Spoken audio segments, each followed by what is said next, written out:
Good morning દોસ્તો, જય શ્રી રામ, જય માતાજી, જય દ્વારકાધીશ બધાને। તો ભાઈ હાલમાં તો જુઓ ગરમી બહુ ખતરનાક પડી રહી છે।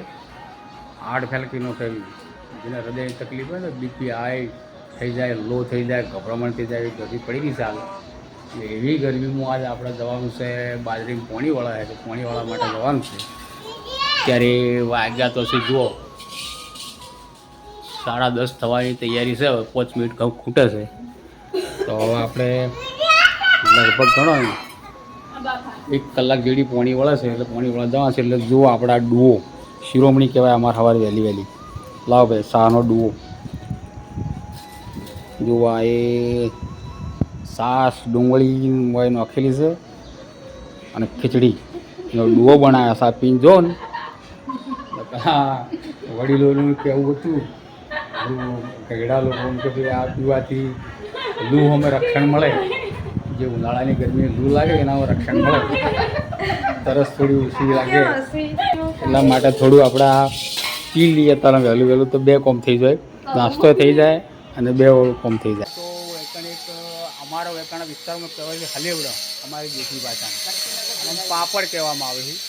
એ પાપડ બનાવવા માટે બનાવાતા ઘરે તો હું આવ્યો તો આપણે બનાવી આપ્યું છે કે અમારા શક્તિનગર સોસાયટીમાં એ ગૌતમભાઈ કરીને કે આ મહેન્દ્રભાઈ ગોમતીમાં કરીને બનાવી જો એમનું કામકાજ ચાલુ જ છે। રીએ આ શું કહેવાય ભાઈ, તો એ કરો યાર, આ રીએ આ ઘઉંની સેવો પડ્યો અને સેવો અમારી બાજુ કીધી અલગ અલગ જગ્યાઓ અલગ અલગ વિસ્તારમાં અલગ અલગ નોમ હતો છે, પણ અમારા વિસ્તારમાં કહેવરાય છે અને સેવો કીધી એ ચોમાસાની અંદર આ ખાવામાં આવે, બાફીને પોણી બાફો ને પહેલાં પોણી બાફીને પછી ખાવામાં આવે। આ રે જુઓ પાપડ પડેલા છે, આ પાપડ આ રીતના બને છે। એટલે એક નાના ગૃહ ઉદ્યોગની રીતે આ લોકો ચલાવે છે। તો આ તો આ તેલ વધ્યું ને, આ બાટલી તેલ પાછું લઈને હવે નીકળ્યો ઘેરે, એ આપી દીધા છે 8-8.5 કિલોના। જુઓ અમે આવી ગયા ખેતરમાં, બાજુમાં ધીરુભાઈ ચારા વાળે છે આયા, તો હવે એમને 1-1.5 ચારા જેવું બાકી છે। તો આ કૂતરણ શું છે ભાઈ, તમારું વેચવું છે? શું વેચવું છે? મારા બધા પારકા સીમમાં આવીને દાદાગીરી કરી જો ભાઈ। આ અમારા મોતી અમારે હારી હોય એટલે પેલા ભાળી જાય એટલે જડાઈ ઝઘડો કરે કે ચેમ આવ્યો હોય કણી કહે। જો આ રીતે હવે પૂંખણા કરીને થોડું આસુ પૂંખી દઈએ ઉપર પછી પાણી મેલી દઈએ। આજે અઠવાડિયા પહેલાં આપણે પૂંખીને વાવી હતું ને, આસી નીકળી છે થોડી ચોક વાહ પાણી મૂકી દઈએ ને આજે થોડું પૂંખી એટલે બધું આખી કમ્પ્લીટ લેવલ પકડાય માટે થોડું પૂંખી દઈએ, થોડી આસુ પૂંખી દઈએ, સર પર નીકળી જાય। શું કેવું ભાઈ, સર પર નીકળી જાય? તડકો જેવો પડે ભાઈ, ખતરનાક પડે ખડીખમ। હા તમારે ડીજેના અવાજ સંભળાતા છે દૂર દૂરથી। હાલ ગામમાં લગન ચાલે, 2 જોણીઓ આવેલી ગામમાં લગન છે, આજ ડીજે વાગ્યાનો અવાજ આવે છે। મોતીને મોજ છે ને, ઢળિયા વચ્ચે બે જાય નાહવા માટે, ગરમીથી બચવા માટે લહેર પડી ગઈ છે ને જુઓ। હા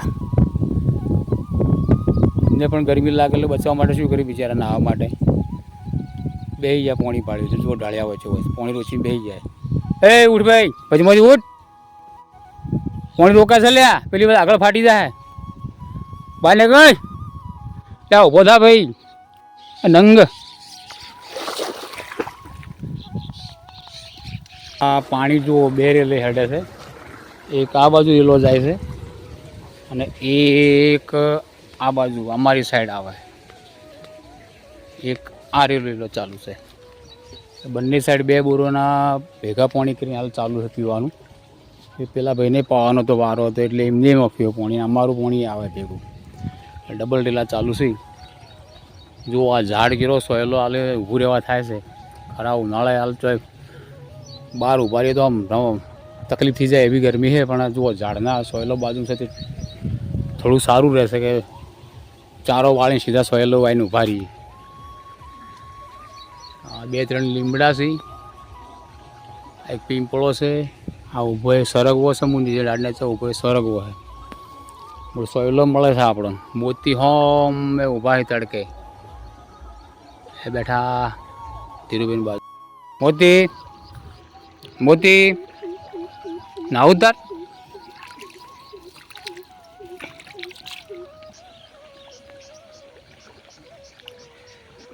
જુઓ ભાઈ અંધારી રાત છે, હવે પાણી પાય ને હવે ઘેર નીકળ્યો છું હું.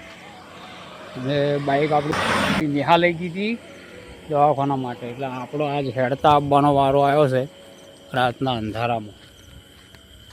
8:30 થયા છે, હવે ઘર તરફ નીકળ્યો છું બાજરી ઉગાડીને. પાણી હતું એટલે હાલત ખરાબ થઈ ગઈ ભાઈ ગરમીની. તો એકદમ શાંત વાતાવરણ છે, કાળી કાળી રાત છે,